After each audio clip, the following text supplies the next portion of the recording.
स्वागत है आपका अनोखे अंदाज से बयां की जा रही कहानियों के इस मंच पर। आज सुनते हैं एक लघु कहानी, हिंदी फिल्मों में गीत। सच्चाई तो यह है कि हिंदी फिल्मों में गीतों का आविष्कार हिंदी सिनेमा ने नहीं किया था। रामायण काल से उर्दू पारसी थिएटर तक गीत हमेशा हमारी कहानी का एक अहम हिस्सा रहा है। और जब पहली बोलती फिल्म आलम आरा बनी तो उसमें गीत और संगीत का होना तो लाजमी था।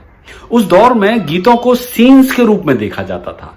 फिल्म निर्माताओं ने कुछ विचारों को व्यक्त करने के लिए शब्दों की तुलना में पद्य यानी लिरिक्स को अधिक प्रभावशाली पाया। जैसे मैं अपने आप से घबरा गया हूं, मुझे यह जिंदगी दीवाना कर दे।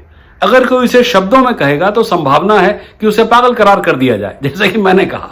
मगर गाने के माध्यम से हीरो की मनोदशा, उसके दर्द और उसकी आंतरिक भावनाओं को देखने और सुनने वाले आसानी से स्वीकार कर लेते हैं।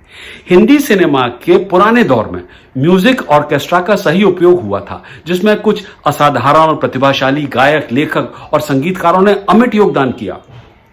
1950 से पहले के गाने आज के कानों के लिए थोड़े धीमे हैं, मगर 1975 के बाद के गानों में तेजी आ गई थी। इतना ही नहीं, इस दौरान बी ग्रेड फिल्मों में भी अच्छा संगीत बज रहा था। हम हिंदी फिल्मों के संगीत के 60 के दशक के दौर को संवेदनशील, गहरे और रोमांटिक लिरिक्स के लिए याद करते हैं। यूं ही अपने अपने सफर में गुम, कहीं दूर मैं, कहीं दूर तुम, कहीं दूर तुम, चले जा रहे थे जुदा जुदा, मुझे आप किस लिए मिल गए, मैं अकेले यूं ही मजे में था, मुझे आप किस लिए मिल गए।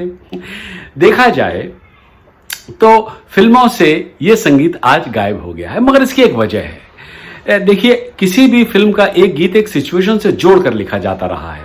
आज समाज में समस्याओं और मुद्दों से निपटने वाली कहानियां दुर्लभ हैं। इसके अलावा गीत और संगीत की गति या टेम्पो उस स्तर तक बढ़ गया है जहां शब्द मुश्किल से सुनाई देते हैं।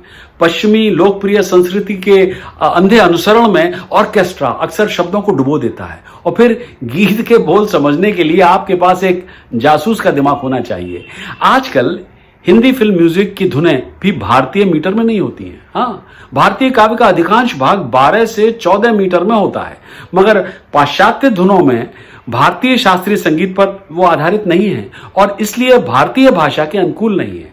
मत भूलिए कि भाषा, संगीत और नृत्य सभी एक दूसरे के पूरक होते हैं, एक दूसरे के अनुकूल होते हैं। जब हम कोई ऐसी धुन लेते हैं जो किसी दूसरी संवेदनशीलता और भाषा की होती है और उस पर हिंदुस्तानी शब्द डालते हैं तो वो मेल नहीं खाती है और अटपटी लगती है। इसलिए गाने अब आइटम नंबर बन गए हैं।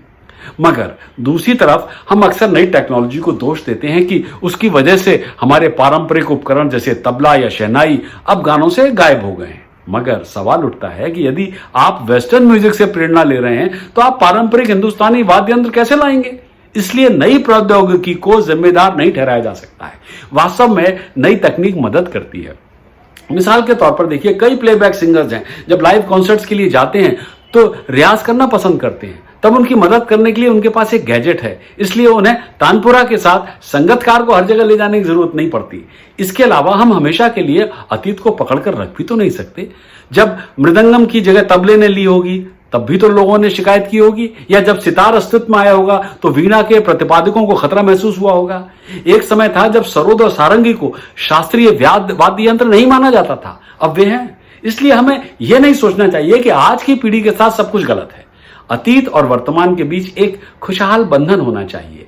आज ध्वनि की गुणवत्ता में देखिए जबरदस्त सुधार हुआ है। अगर आलाप 15 मिनट और झाला 20 मिनट और फिर 18 मिनट तक दुरुस्त चलता रहेगा तो युवा पीढ़ी का बोर होना तय है।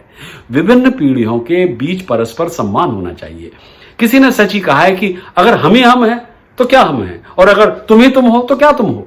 वर्तमान पीढ़ी ये महसूस कर रही है कि तकनीकी कुशलता हासिल करने में वे कुछ तो पीछे छोड़ आए हैं, और शायद ये विचार की गहराई हम नए गानों में वो बदलाव देख रहे हैं। हाँ, अगली बार फिर एक नई कहानी, फिर एक नई खोज।